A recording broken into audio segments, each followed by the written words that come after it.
नमस्कार, स्वागत है आपका द फोर्थ स्टेट यूट्यूब मंच पर। मेरा नाम है रविंद्र सिंह चौरान।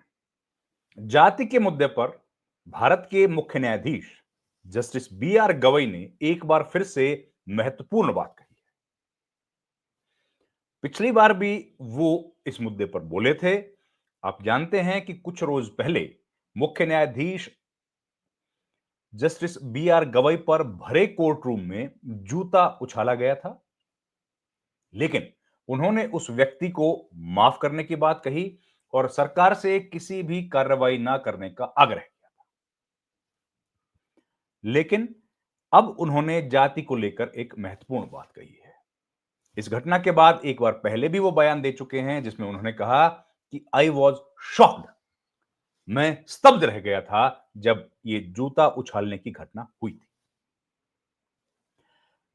इस बार उन्होंने एक बार फिर से जाति से जुड़ी बात कही है। वो कही है दिल्ली से करीब 5,000 किलोमीटर दूर हनोई में। इस बार उन्होंने क्या कहा? Justice B R Gavai Hanoi में है। हनोई जो कि राजधानी है वियतनाम की। वहां पर लो एशिया के एक कॉन्फ्रेंस को संबोधित करने के लिए वो गए हैं और उन्होंने वहां ये बात कही है। उन्होंने कहा है कि मैं छोटी जाति में पैदा तो हुआ, लेकिन अछूत नहीं हुआ। मतलब उन्होंने कहा मेरे लिए एक छोटी जाति के परिवार में जन्म लेने का मतलब था कि मैं अछूत पैदा नहीं हुआ था, नहीं हुआ। संविधान ने मेरी गरिमा को हर दूसरे नागरिक के बराबर माना है, न केवल सुरक्षा प्रदान की है बल्कि अवसर, आजादी और सामाजिक मान्यता का वादा भी किया है। कितनी महत्वपूर्ण बात कही है उन्होंने। उन्होंने कहा है कि संविधान जब से आया है तब से सब बराबर हैं। सीजीआई ने शनिवार को यह बात फिर से कही। उन्होंने कहा कि उनका जीवन इस बात का प्रमाण है कि संवैधानिक सुरक्षा उपाय किस प्रकार हाशिए पर पड़े लोगों को अछूत मानने से लेकर समान दर्जा दिलाने में परिवर्तन लाते हैं। कितनी बड़ी बात कही है।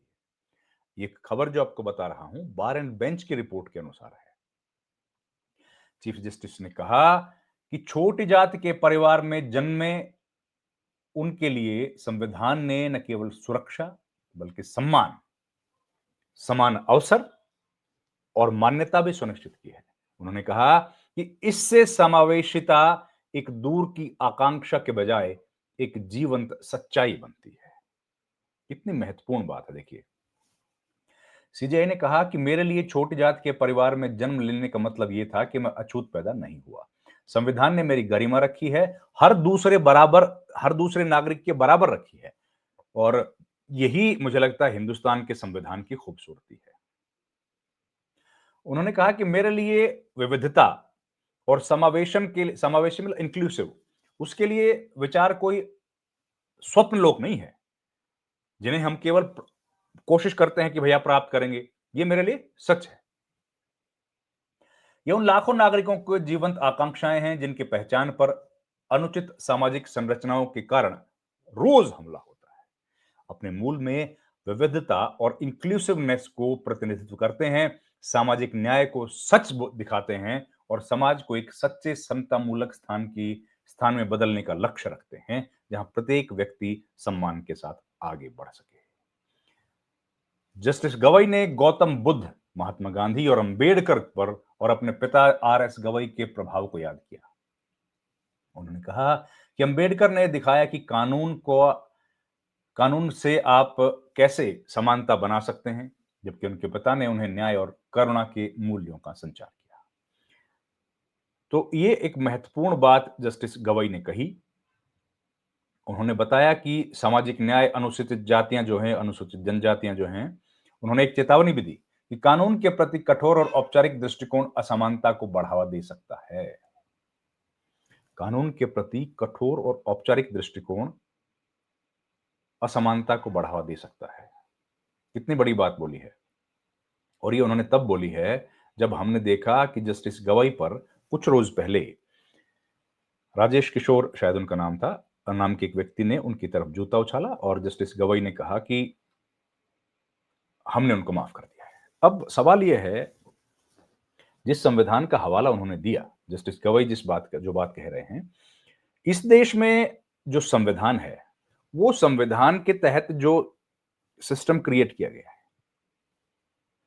चाहे वो विधायिका है, न्यायपालिका या कार्यपालिका, उसका मूल उद्देश्य क्या है? ये सब समान चीजें जो हैं, सब जो चीजें बनाई गई हैं, इनका मूल उद्देश्य यही है कि एक इंसान जो चाहे आखिर में देश में बिल्कुल कतार में अंतिम व्यक्ति के तौर पर खड़ा हो या बहुत रिच हो, लेकिन उन सबको बराबरी का अवसर मिलना चाहिए, उनको समानता का अवसर मिलना चाहिए और उसके लिए ये पूरा सिस्टम क्रिएट किया गया है।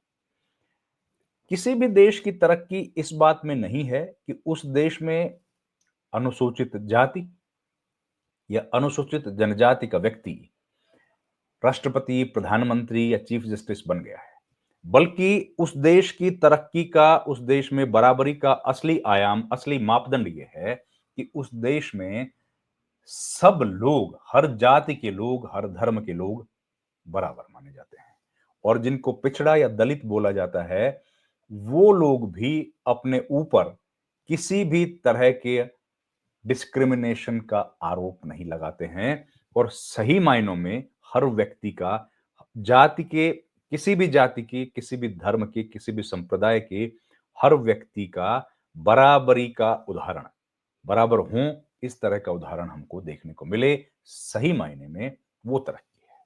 लेकिन क्या अब ऐसा हो रहा है या नहीं हो रहा है, ये एक विषय है जो आप सोच सकते हैं। आपको अगर हमारे वीडियोस पसंद आते हैं तो आप लोग हमारी आर्थिक सहायता भी कर सकते हैं।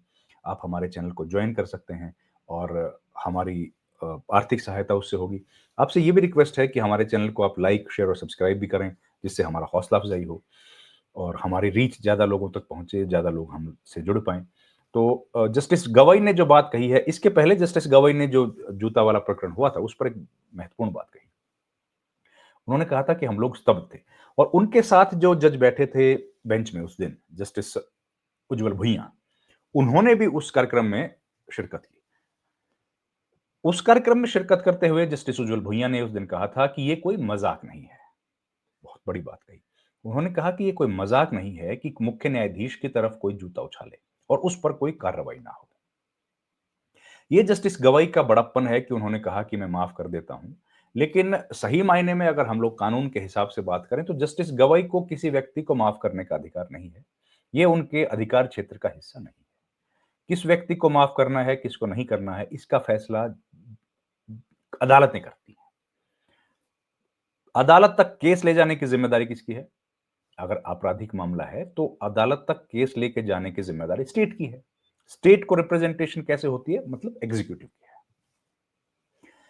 उनके ऊपर जो हमला किया गया था या उनकी तरफ जो जूता उछाला गया था, उस केस में अगर कंटेम्प्ट ऑफ कोर्ट है, तो जाहिर है सरकार उसको इनिशिएट करेगी। परमिशन उसको देने की जिम्मेदारी जो है वो है अटॉर्नी जनरल ऑफ इंडिया की। और अगर वो कोई आपराधिक मामला इस पर चलाना चाहती हैं, तो भी दिल्ली पुलिस चलाएगी, क्योंकि दिल्ली पुलिस के जुरिस्डिक्शन में सुप्रीम कोर्ट आता है और दिल्ली पुलिस जो है वो है, आप जानते ही हैं, एलजी के माध्यम से गृह मंत्रालय के मातहत, और गृह मंत्रालय के अध्यक्ष या गृह मंत्रालय के जो मंत्री हैं वो हैं अमित शाह।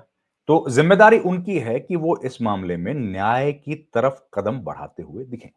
लेकिन अभी तक ऐसा नहीं हुआ है और इस बात पर कई लोगों ने रोष प्रकट किया है कि एक देश में, इस देश में जहां मुख्य न्यायाधीश को केवल भारत भर में नहीं बल्कि विश्व भर में एक अलग सम्मान की दृष्टि से देखा जाता है। चीफ जस्टिस ऑफ इंडिया केवल इंडिया में नहीं बल्कि पूरे विश्व में उनका एक अलग मान है, अलग सम्मान है। भारत के संविधान में भी उनका एक अलग मान आप जानते हैं। ऐसे में उनके ऊपर अगर कोई इस तरह की हरकत करता है और उसके बाद वो बच के निकल जाता है, तो ये गलत है। इससे गलत उदाहरण पेश हो सकता है।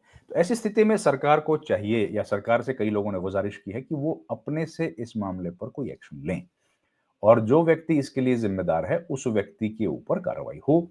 और कार्रवाई की शुरुआत वही दिल्ली पुलिस कर सकती है, दिल्ली पुलिस जो आती है गृह मंत्रालय के तहत।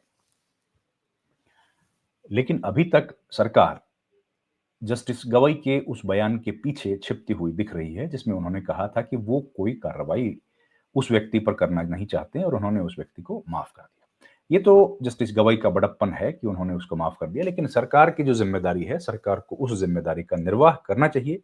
सरकार को अपनी जिम्मेदारी को पूरा करना चाहिए और इस विषय पर न्याय जस्टिस गवाई को दिलाना चाहिए। इस वीडियो में इतना ही। आपसे गुजारिश है हमारे चैनल को लाइक, शेयर, सब्सक्राइब जरूर कीजिए। आप हमारी आर्थिक सहायता इस चैनल को ज्वाइन करके भी दे सकते हैं। आपका बहुत-बहुत धन्यवाद। Thank you very much.